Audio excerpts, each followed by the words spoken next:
नमस्ते दोस्तों, मेरा नाम सुरभि तिवारी है और आप सभी का स्वागत है मेरे YouTube channel JRF with me. आज हम लोग यूजीसी नेट के पाठ्यक्रम में लगी कहानी एक टोकरी भर मिट्टी का पाठ करेंगे। इस कहानी के लेखक हैं माधवराव सप्रे। इस कहानी का प्रकाशन वर्ष 1900 या 1901 ईस्वी माना जाता है। यह कहानी सर्वप्रथम छत्तीसगढ़ मित्र पत्रिका में प्रकाशित हुई थी और देवी प्रसाद वर्मा ने इसे हिंदी की पहली मौलिक कहानी माना है।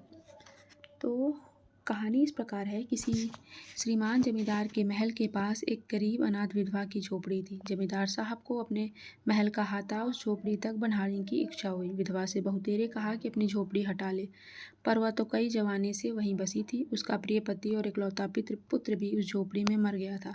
पतोहू भी एक 5 बरस की कन्या को छोड़कर चल बसी थी। अब यह उसकी पोती इस वृद्धा काल में एकमात्र आधार थी। जब उसे अपनी पूर्व स्थिति की याद आ जाती तो मारे दुख के फूट फूट कर रोने लगती। और जब से उसने अपने श्रीमान पड़ोसी की इच्छा का हाल सुना, तब से वह मृत प्राय हो गई थी। उस झोपड़ी में उसका मन लग गया था कि बिना मरे वहाँ से वह निकलना नहीं चाहती थी। श्रीमान के सब प्रयत्न निष्फल हुए। तब वे अपनी जिम्मेदारी चाल चलने लगे। बाल की खाल निकालने वाले वकीलों की थैली गर्म कर उन्होंने अदालत से झोपड़ी पर अपना कब्जा करा लिया और विधवा को वहाँ से निकाल दिया। बेचारी अनाथ तो थी ही, पास पड़ोस में कहीं जाकर रहने लगी। एक दिन श्रीमान उस झोपड़ी के आसपास टहल रहे थे और लोगों को काम बतला रहे थे कि वह विधवा हाथ में एक टोकरी लेकर वहां पहुंची। श्रीमान ने उसको देखते ही अपने नौकर से कहा कि उसे यहाँ से हटा दो, पर वह गिड़गिड़ाकर बोली, महाराज, अब तो यह झोपड़ी तुम्हारी हो गई है, मैं उसे लेने नहीं आई हूँ। महाराज क्षमा करें तो एक विनती है। जमींदार साहब के सिर हिलाने पर उसने कहा, जब से यह झोपड़ी छूटी है तब से मेरी पोती ने खाना पीना छोड़ दिया है।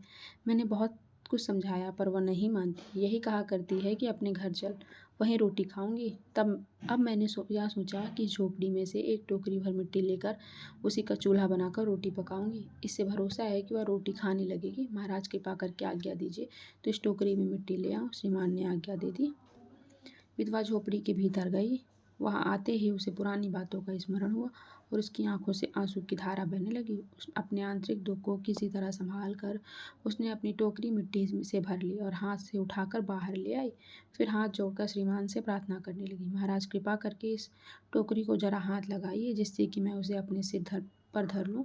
जमींदार साहब पहले तो बहुत नाराज हुए, पर जब वह बार बार हाथ जोड़ने लगी और पैरों पर गिरने लगी तो उनके मन में कुछ दया आ गई। किसी नौकर से ना कहकर आप ही स्वयं टोकरी उठाने आगे बढ़े। ज्यों ही टोकरी को हाथ लगाकर ऊपर उठाने लगे त्यों ही देखा कि यह काम उनकी शक्ति से बाहर है। फिर तो उन्होंने अपनी सब ताकत लगाकर टोकरी को उठाना चाहा, पर जिस स्थान पर टोकरी रखी थी वहां से वह एक हाथ भी ऊंची ना उठी। वह लज्जित होकर कहने लगे, नहीं, यह टोकरी हमसे ना उठाई जाएगी। यह सुनकर विधवा ने कहा, महाराज नाराज ना हो, आपसे एक टोकरी भर मिट्टी नहीं उठाई जाती और इस झोपड़ी में तो हजारों टोकरियां मिट्टी पड़ी हैं।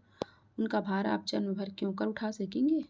आप ही इस बात पर विचार कीजिए। जमींदार साहब धन मत से गर्वित हो अपना कर्तव्य भूल गए थे, पर विधवा के उपयुक्त वचन सुनते ही उनकी आंखें खुल गईं। कृतकर्म का पश्चाताप कर उन्होंने विधवा से क्षमा मांगी और उसकी झोपड़ी वापस दे दी। धन्यवाद।